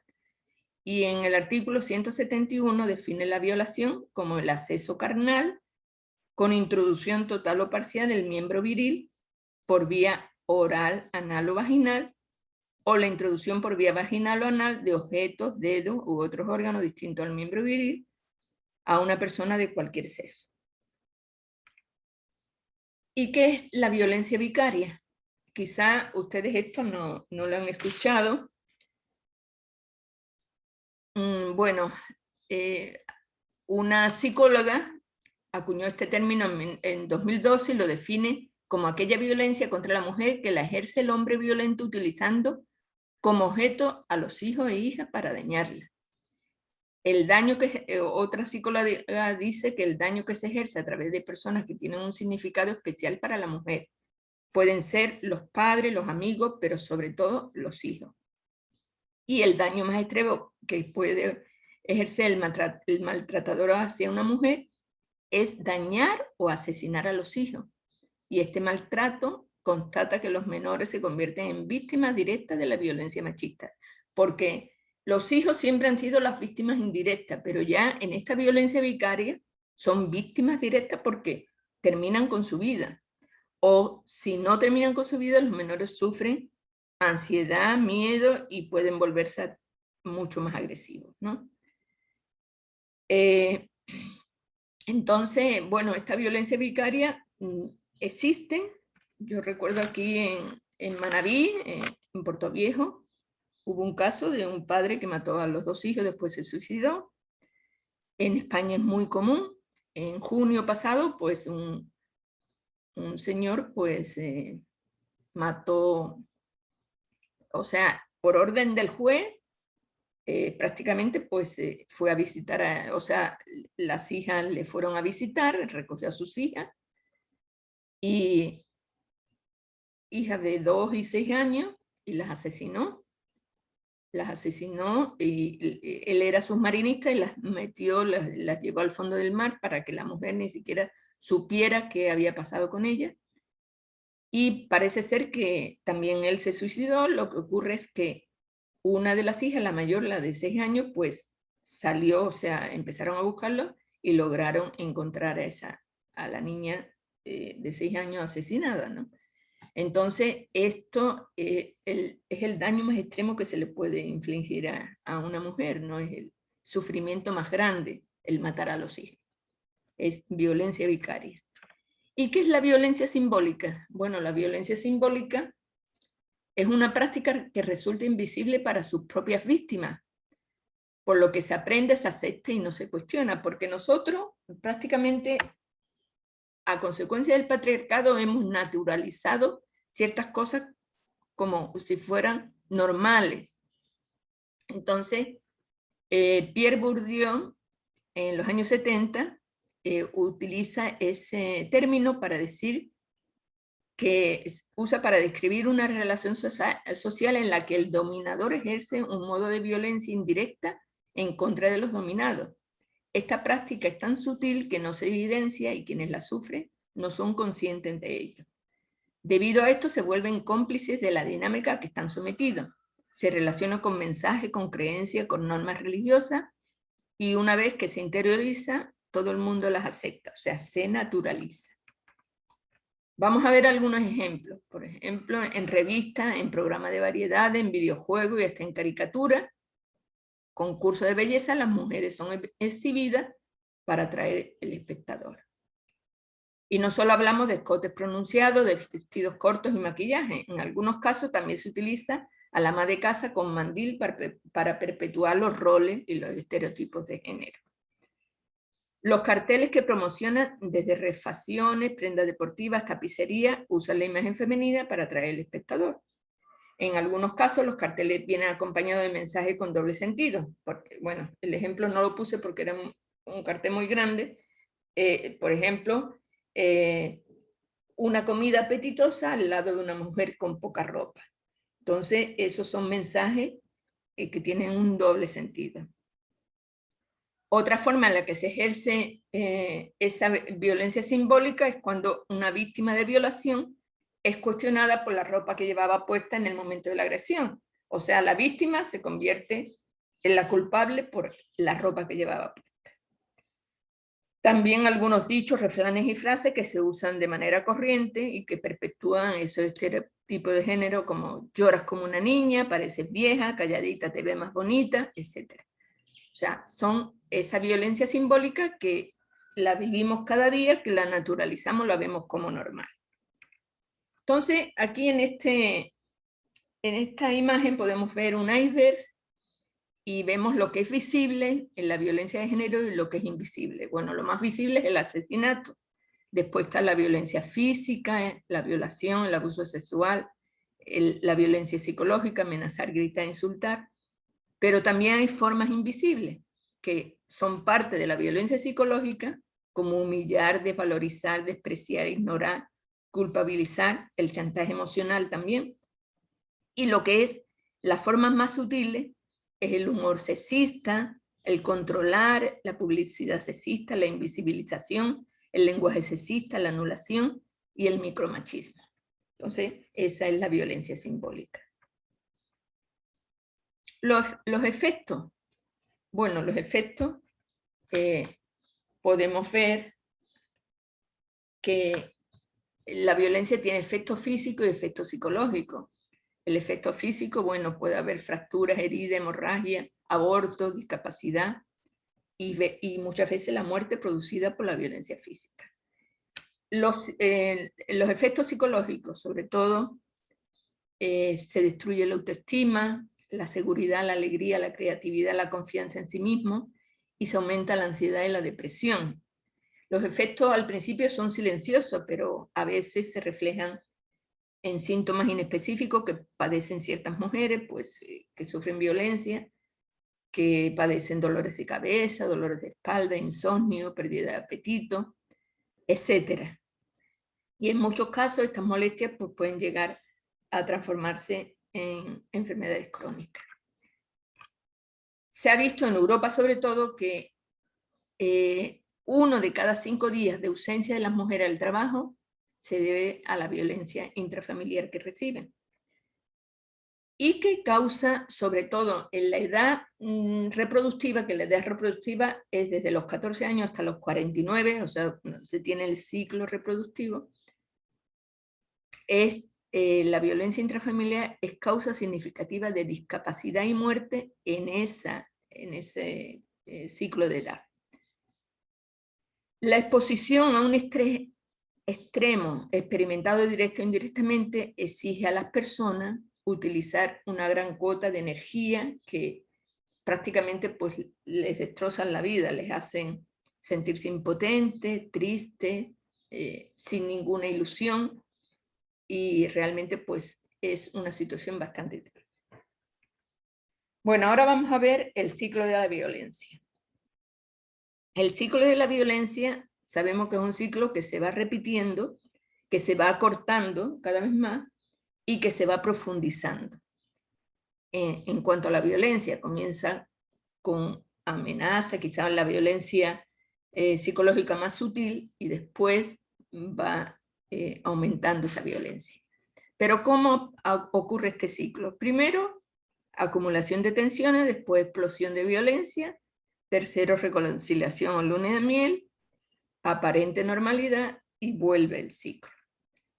La acumulación de tensiones, bueno, es que empieza un comportamiento agresivo, se empieza a dar portazo, a romper cosas, etc. Esto pasa un tiempo.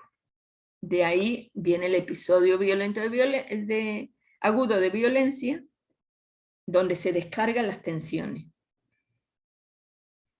Y prácticamente en un periodo bastante corto.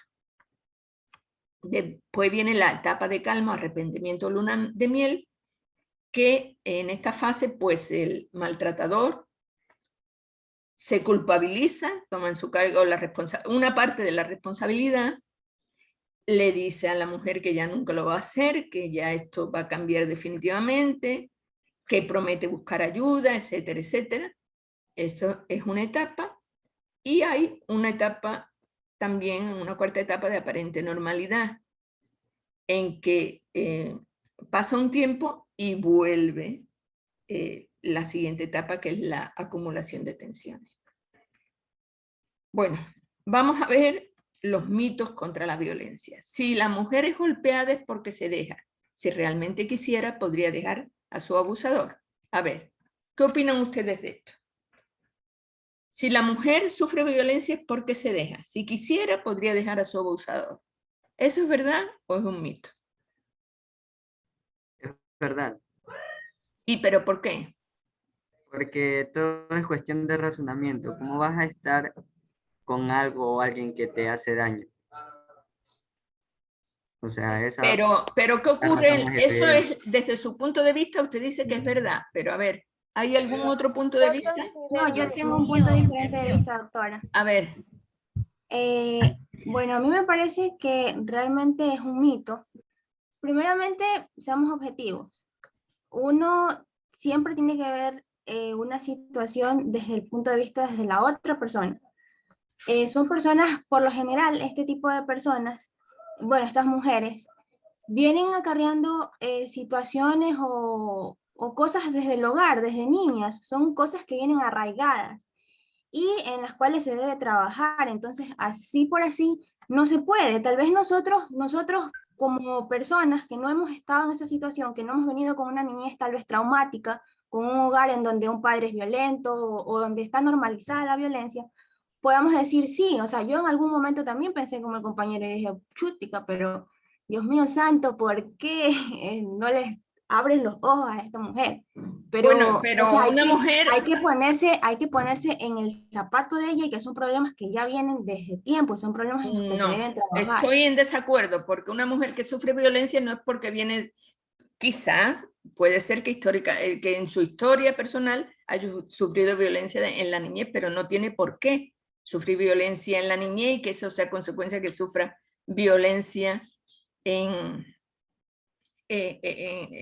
con su pareja. ¿Qué ocurre en una pareja?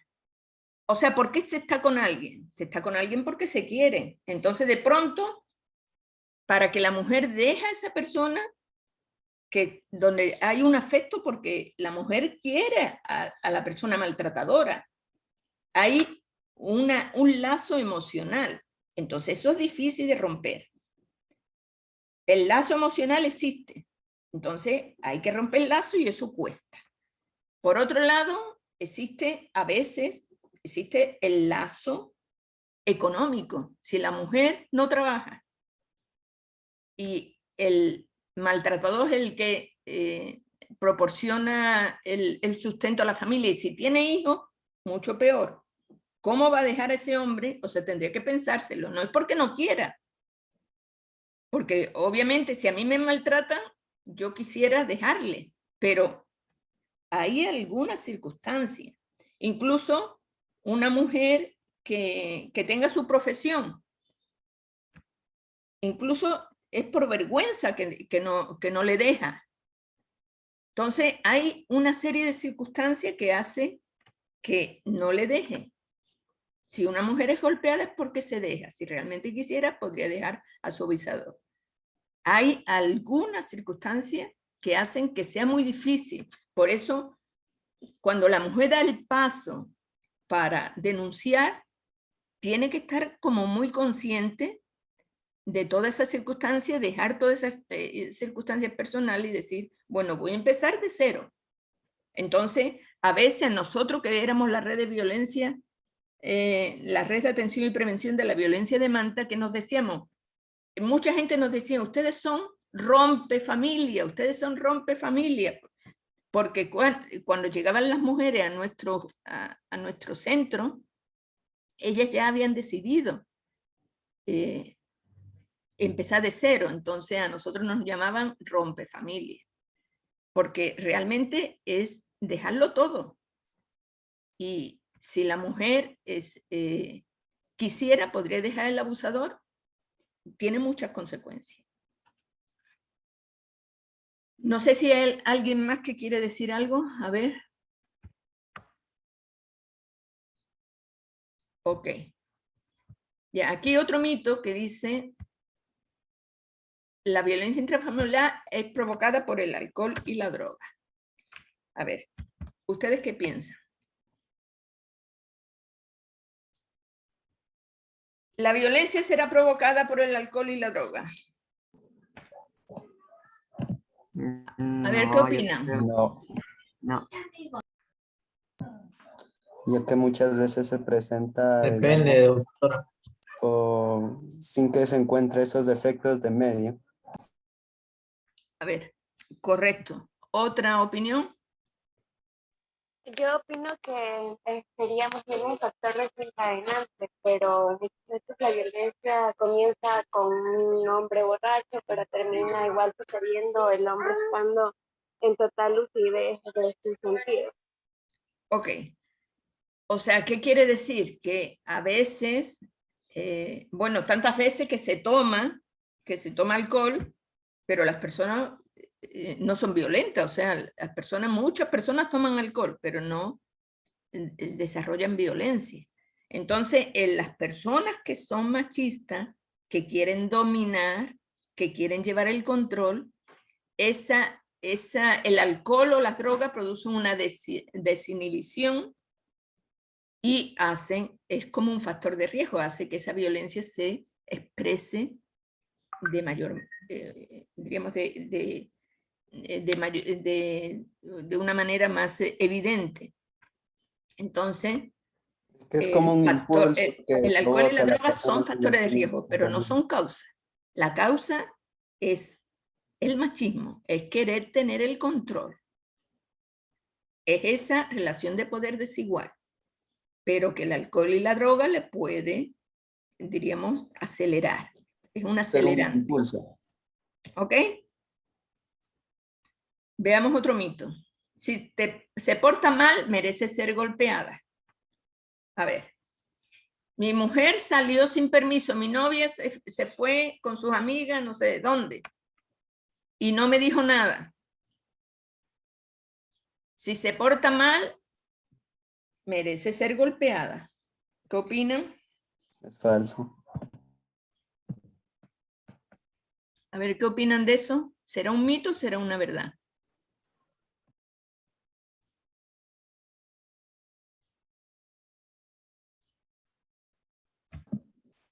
A ver, alguien que esté escribiendo, que me diga. Yo creo que no debe ser así, porque para eso creo que existe la conversación y llegar a un acuerdo si es que a lo mejor, digamos, en este caso no supo la otra persona. Entonces, la violencia no debe ser el medio por el cual se llegue, digamos, en este caso a un acuerdo. Correcto. Yo digo que, o sea, yo digo que también es un mito porque, o sea, cada persona es dueña de sus decisiones, entonces no es necesario como que le diga, como que alguien venga y me pegue porque yo haga algo, porque yo salga, o sea, no creo que sea así, eso es, Claro. o sea, es un rotundo no. Claro, y bueno, de hecho, nadie debe ser golpeado, no importa lo que haya hecho, o sea, esto es derechos humanos. Lo que pasa es que a veces pues se victimiza a las personas, es que tú te portaste mal, por eso te golpeo. Entonces a la persona se busca una justificación para esa violencia. Entonces, por derechos humanos, esa no es la mejor manera, ¿no? Como ustedes muy bien han dicho. La violencia intrafamiliar solo concierne a la familia. A ver, ¿eso será así? ¿La violencia intrafamiliar solo concierne a la familia?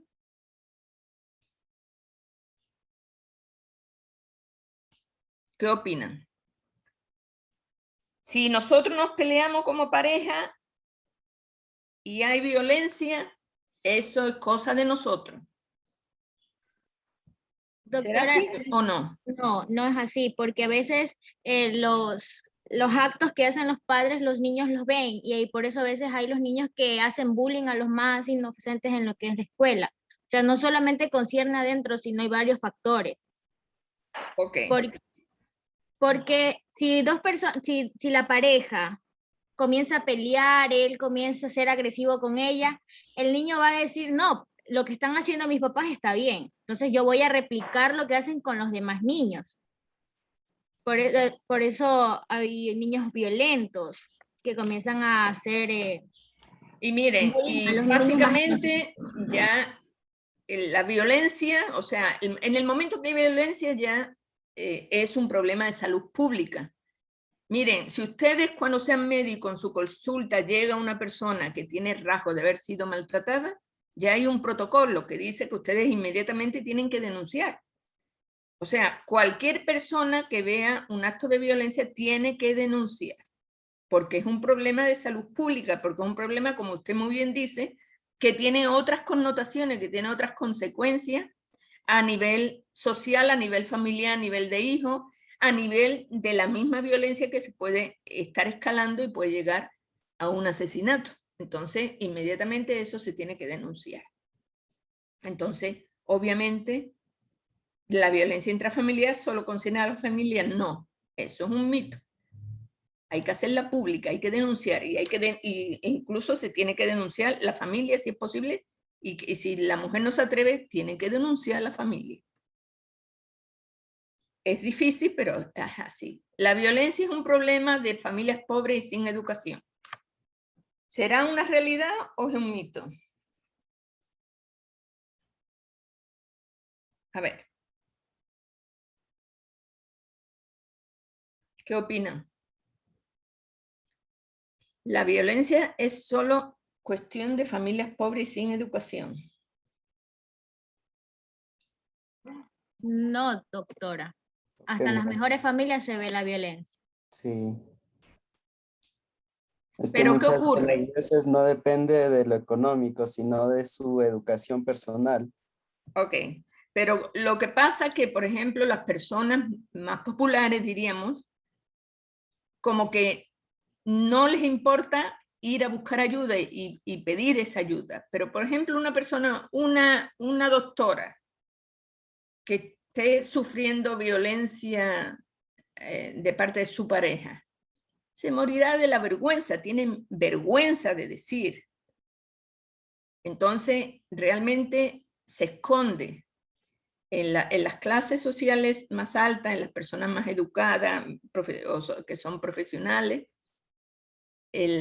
La mujer tiene miedo y vergüenza de decir. Entonces, en cambio, en las personas más populares, pues realmente, si hay alguien que les brinda ayuda, si hay una organización, inmediatamente buscan esa ayuda y son capaces de decirlo. Esa es la diferencia. Pero existe en todas las clases sociales, es un mito. Bueno. Entonces, estamos terminando. Características de la mujer víctima de violencia. Realmente, pues, esa mujer cree todos los mitos acerca de la violencia, tiene una baja autoestima. Por eso, al creer todos los mitos, le cuesta mucho trabajo denunciar. Se siente culpable de haber sido agredida, se siente fracasada como mujer, esposa y madre, siente temor y pánico, falta de control en su vida, sentimientos encontrados porque odia ser agredida, pero cree que le han pegado porque se lo merece,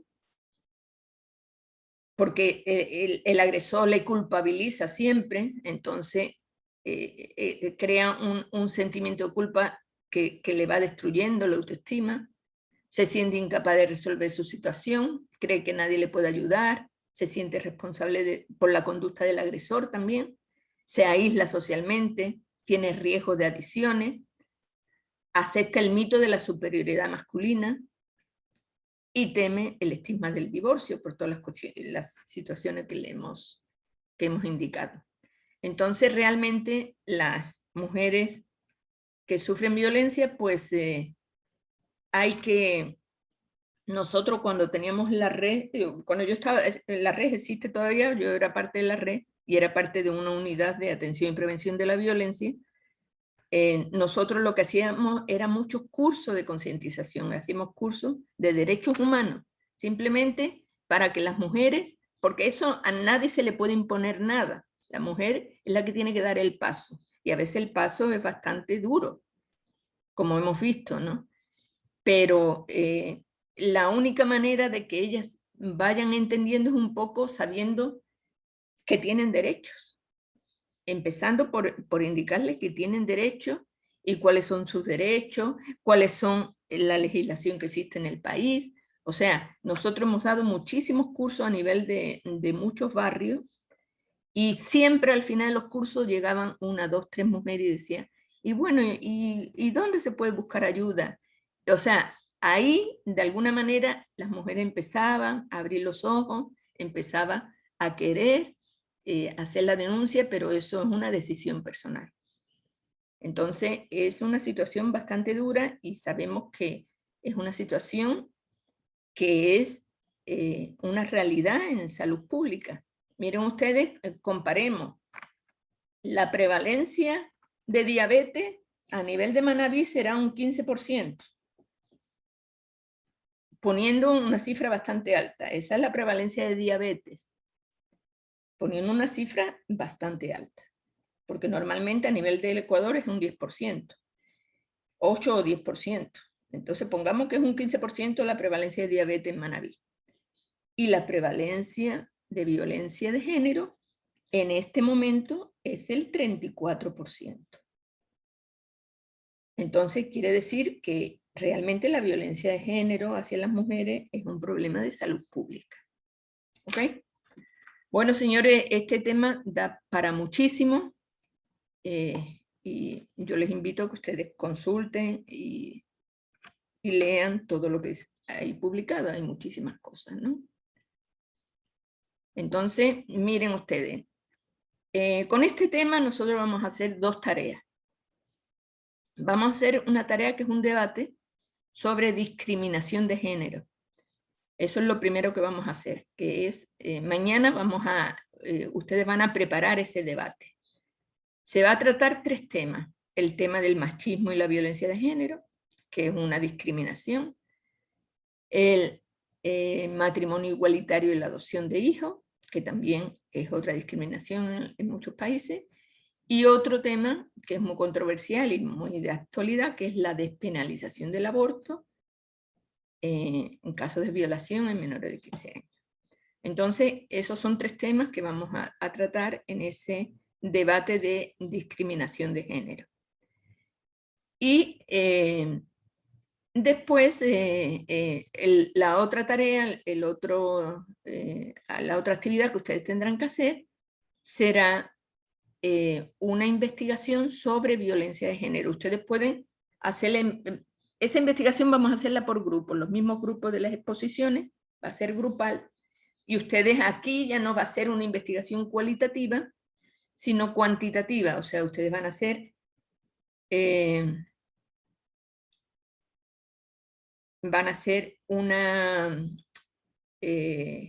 una encuesta que podría ser, por ejemplo, de conocimiento, si la persona conoce lo que es el machismo, conoce, o sea, un poco de conocimiento, otra puede ser encuesta de opinión, o puede ser, por ejemplo, encuesta ya preguntando si ha sufrido violencia o no ha sufrido. O sea, puede enfocarse de muchas maneras, o puede enfocarse en el ámbito educativo, o en el ámbito laboral, etcétera. O sea, ustedes vean dónde lo enfocan. Yo eso lo dejo libre para que ustedes piensen cómo van a hacer. Eso sería una encuesta en form y pueden hacerla pues a sus